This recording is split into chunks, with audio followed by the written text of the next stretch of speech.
वैचारिक पूर्वज है राष्ट्रीय स्वयंसेवक संघ या उस वक्त की हिंदू महासभा या उसके बाद का जनसंघ या उसके बाद की जनता पार्टी और अब की भारतीय जनता पार्टी, इन सब की एक जुगलबंदी हमेशा उस विचारधारा से रही है जिसको उस वक्त हम मुस्लिम लीग कहते हैं। वो जुगलबंदी की पराकाष्ठा हुई थी 1942 में, जब हम लोगों ने प्रांतीय असेंबली से इस्तीफा दिया था भारत छोड़ो आंदोलन में शामिल होने के लिए। तब ये लोग अलायंस किया था, इन्होंने मुस्लिम लीग से गठबंधन किया था, सरकारें बनाई थी 3 प्रांतीय असेंबली से, और पाकिस्तान का प्रस्ताव वहीं पारित हुआ था। तो मैं जुगलबंदी का आपको एक उदाहरण दूं। श्यामा प्रसाद मुखर्जी के रिश्ते मुस्लिम लीग से बड़े घनिष्ठ थे, और आज नरेंद्र मोदी के कहां क्या क्या रिश्ते हैं मुझे बताने की जरूरत नहीं, आप भी जानते।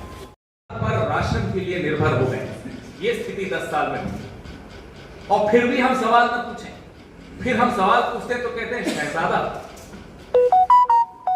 वो शहीद ज्यादा है, वो शहजादा नहीं है मोदी साहब। जिस दिन आपको ये समझ में आ जाएगा इस देश का इतिहास समझ में आ जाएगा, क्यों ये देश आज क्रोधित है आपसे, ये समझ में आ जाएगा।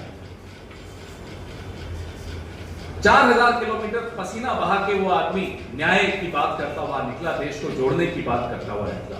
आप 4 किलोमीटर चल के दिखा दीजिए। और अनिल भारद्वाज जी और देवेंद्र यादव जी से मैं आग्रह करूंगा, दीपक बावरिया जी से आग्रह करूंगा कि वो 4 किलोमीटर ये तय करें कौन सी झुग्गी झोपड़ी क्लस्टर से उनको निकाल कर ले जाना है। उन्हें मालूम पड़े दिल्ली की स्थिति क्या है, होश ठिकाने में। शायद चुनाव लड़ना बंद कर देंगे, वाराणसी से अपना नाम वापस लें, क्योंकि थोड़ी सी भी अगर शर्म बची होगी प्रधानमंत्री में तो राजनीति से संन्यास लेने का समय ये है। और कारण भी ये, दिल्ली के विषय में आपसे रोज हमारे साथी मुखातिब होते हैं। मैंने थोड़ा राष्ट्रीय स्तर पे बात करने की कोशिश की, क्योंकि अखिल भारतीय कांग्रेस कमेटी का मैं प्रतिनिधित्व कर रहा हूं। दिल्ली से मोहब्बत बहुत है, मेरी कर्मभूमि रही है, लेकिन फिर भी मुझे लगता है जिस तरह से हमारे आसपास के राज्यों में, कल पंजाब में था, में किसानों की स्थिति है, उस पर भी दिल्ली वालों को भी सोचना जरूरी है।